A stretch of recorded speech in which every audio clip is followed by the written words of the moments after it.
I'm going to confess something to you, and this confession might just throw everything you've ever learned about time management out the window. I used to be someone who worked 10 to 12 hours a day. I'd start early in the morning and keep going late into the night, never leaving my desk, convinced I was incredibly productive. Society taught us that those who work hard succeed, that early risers get ahead, and that stopping means being lazy. But one day, I realized that despite sitting at my desk for 12 hours, when I look back at the end of the day, the truly meaningful work I had accomplished was limited to just 3 or 4 hours. So where did the other 8 hours go? They vanished into dealing with emails, taking little breaks, opening and closing the same file 5 times, forgetting what I was doing, wondering what I should be doing next, and of course, checking my phone. I was at my desk for 12 hours, but I had only worked productively for 4 of those hours, and that's when I started to research. What I found shocked me because this wasn't just my problem. Science was saying the same thing. The average office worker is only productive for about 2 hours and 53 minutes during an 8-hour workday. The remaining 5 hours are lost to reading the news, social media, chatting with coworkers, and staring into space.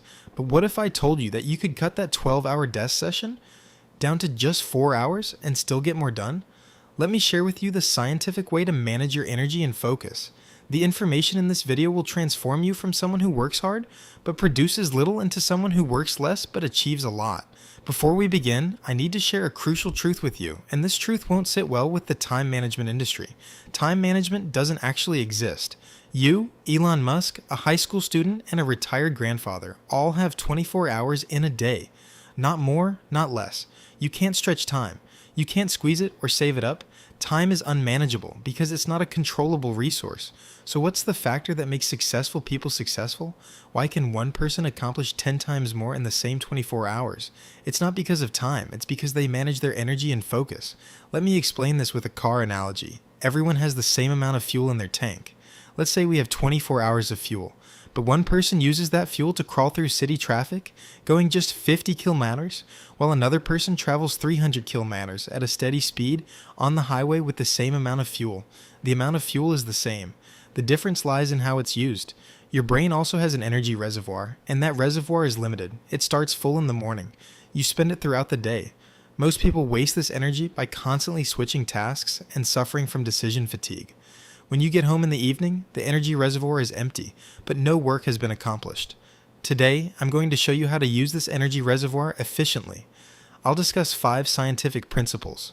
Each one is backed by research, and by applying them, you'll accomplish more in 4 hours than most people do in 12. Principle 1. Find your biological peak hours. Science has clearly proven that not every hour of the day is equal. Your brain is at its peak during certain hours and in a slump at others. These hours vary for everyone.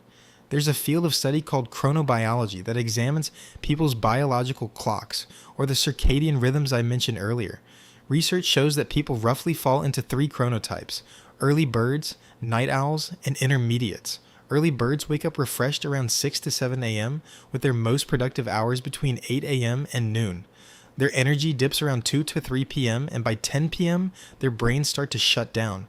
Night owls struggle to wake up around 9 to 10 a.m., but they experience their energy bursts in the afternoon and evening. They can even be productive after 11 p.m. Intermediates fall somewhere in between. The key point here is that most people try to tackle their hardest, most important, and brain-intensive tasks during low-energy hours. They read emails and attend meetings when they're at their sharpest in the morning, then attempt their main work when their brains are fried in the afternoon. It's like an athlete sitting on the bench during the game and training afterward. It's a completely backward system. So, what should you do in this situation? First, you need to discover your chronotype. For a week, observe and note when you think most clearly, focus easily, and feel the most creative. Second, protect your golden hours. Once you've identified your highest energy 2 to 3 hour block, declare these hours as special time. During these hours, avoid reading emails or checking your phone. Focus solely on your most important, most challenging, and most brain-intensive task. And remember, I said one task. Concentrate on your most crucial job. Principle 2. The Pareto Principle. In 1896, Italian economist Wilfredo Pareto noticed something in his garden. 80% of his peas came from just 20% of the plants. Then he looked at wealth distribution in Italy. He found that 80% of the country's wealth was held by just 20% of the population. He began to see this pattern everywhere. The 80-20 rule, also known as the Pareto Principle, applies to your work or school life. 80% of your results come from just 20% of your efforts. The remaining 80% of tasks only produce 20% of the results. Let me give you a concrete example. Let's say you have 10 items on your to-do list today. You view all 10 items as equally important, but in reality, only 2 of those items will make a real difference in your life. The other 8 are just busy work. They make you feel like you're working hard, but they don't lead to real progress. Most people start with the easier tasks. They tackle those 8 small, easy, low-impact jobs. This is because your brain craves the feeling of completion. You answer emails, organize files, write meeting notes, and at the end of the day you say, I worked hard today. But those 2 critical tasks remain undone. This is actually the busy work trap. Being busy is not the same as being productive. Moving doesn't mean making progress. So, how do you escape the trap of busyness? Every morning you should ask yourself this question. If I could only accomplish one task today, which task would make today a success? That task becomes your top priority, and tackle it during your golden hours in the first productive slice of your day. Everything else can come after that. Mark Twain summarized this beautifully. If your job is to eat a frog, do it first thing in the morning. And if you have to eat 2 frogs, eat the big one first. Start with the hardest, most important, and the task you want to avoid the most. Principle 3, Parkinson's Law.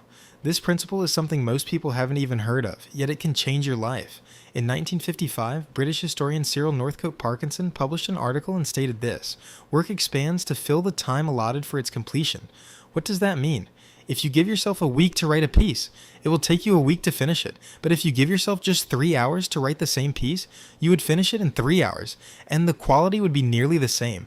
It sounds unbelievable, right? I want you to look at it this way. When did you usually do your school assignments? Typically, the night before they were due. And on that last night, you could finish the assignment you hadn't done all week in just a few hours. Because the deadline was putting your brain into a now or never mode. You were cutting out unnecessary details, letting go of perfectionism, and focusing solely on the essence of the task.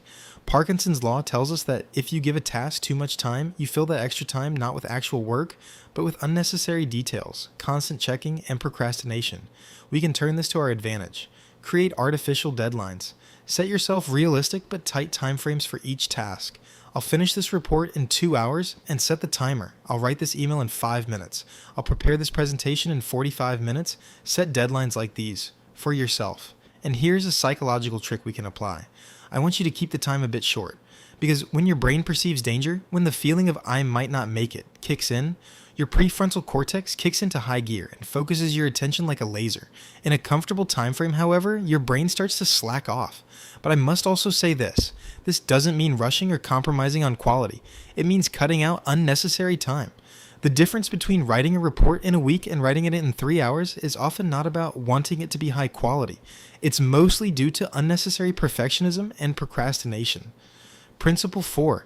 Energy management. This is perhaps the most critical point of the video, because even if you apply the first 3 principles, if you don't grasp this one, the system collapses.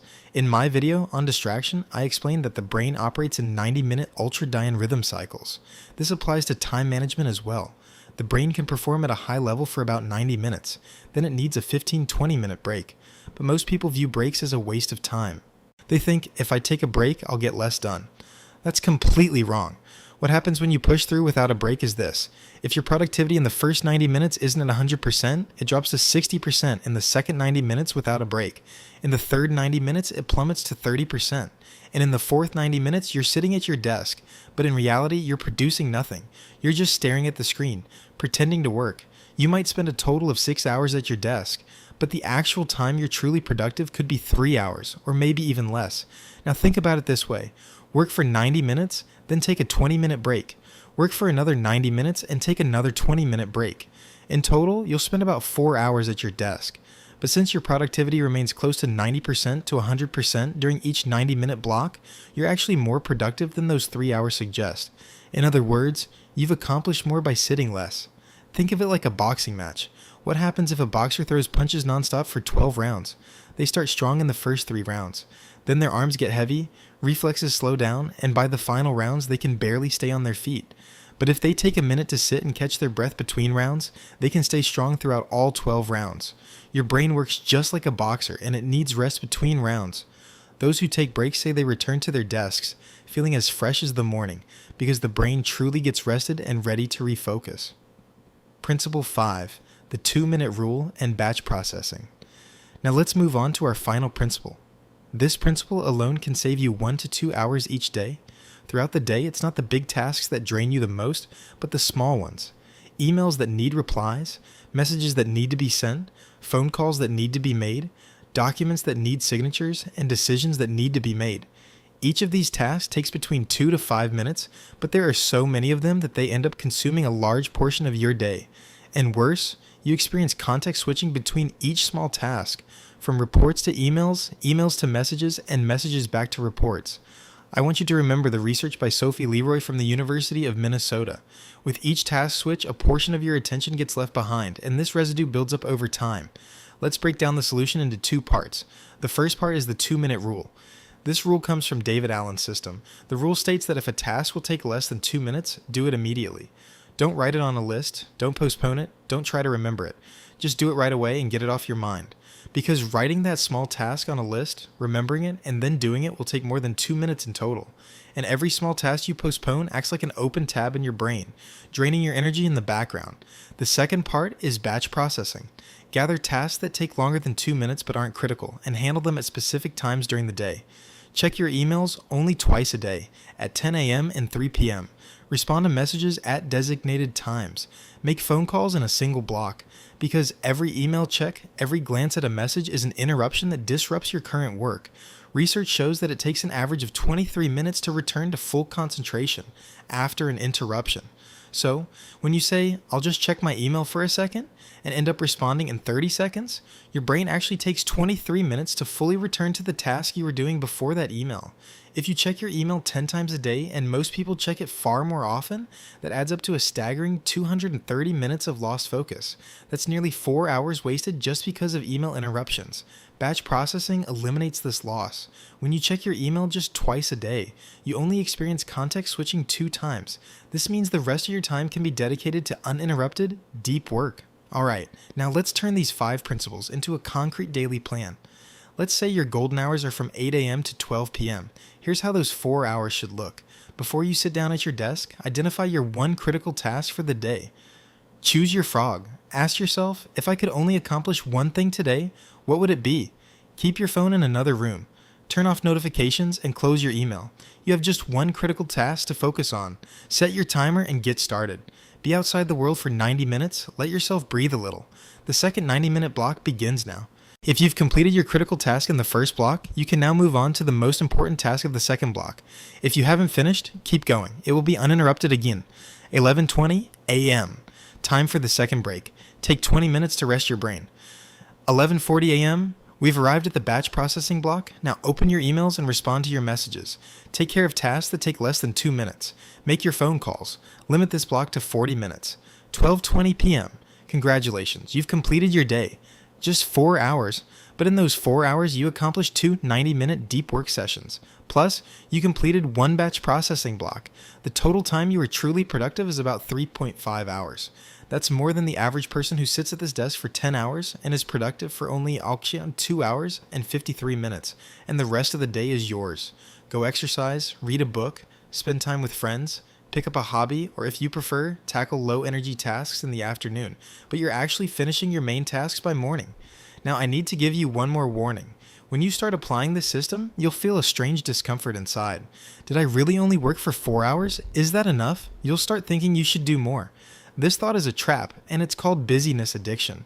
Society has constantly presented busyness as a badge of honor. Saying "I'm very busy" has almost become a status symbol. When someone asks how you are, we don't say we're good. We say we're busy or running around, as if being busy is proof of success. But being busy is not the same as being successful. Being busy often indicates an inability to prioritize. Truly successful people are those who work less, but work deeply. Not those who are just skimming the surface, but those who dive deep. Cal Newport says, "In the information age, the most valuable skill is the capacity for deep focus, and this capacity is becoming rarer by the day. So, the person who develops it gains an enormous advantage. When you engage in 4 hours of deep work, you produce more than someone who spends 10 hours in shallow work. But your brain will tell you that it's not enough, because society's message about working hard is incredibly strong. Don't listen to that voice. Look at the results, examine the work you've produced, and evaluate yourself not by hours, but by your outputs. At the beginning of this video, I mentioned someone who sat at their desk for 10 to 12 hours a day, thinking they were being productive, and that person was me. But now I know that the problem wasn't working too little. The problem was working ineffectively. I was spending my days filled with the wrong hours, misplaced priorities, a flawed understanding of breaks, and constant interruptions. The 5 principles I'm sharing with you today can turn this situation around, and to summarize them briefly, Principle 1, find your biological peak hours. Discover your golden hours and protect that time. Principle 2, the Pareto principle, identify one critical task each day. Principle 3, Parkinson's law, limit your tasks with deadlines, narrow your time, and boost your productivity. Fourth principle, energy management work for 90 minutes, then take a real 20-minute break. No phone during breaks. Fifth principle, the 2-minute rule batch processing. Handle small tasks immediately or group them into specific time slots. Check your email just twice a day. Now, when you wake up tomorrow morning, before doing anything else, before opening your phone, grab a piece of paper and write down this question. If I could only do one task today, what would that task be? Write down your answer and complete that task in the first hour of your day in a 90-minute uninterrupted block. That's all there is to it. See what a difference one day can make. If you've tried this, let me know in the comments if it worked for you. Because working less and producing more isn't laziness, it's working smart. If you want to see more videos like this, don't forget to subscribe and like the video. Thank you for watching. See you in the next video. Take care.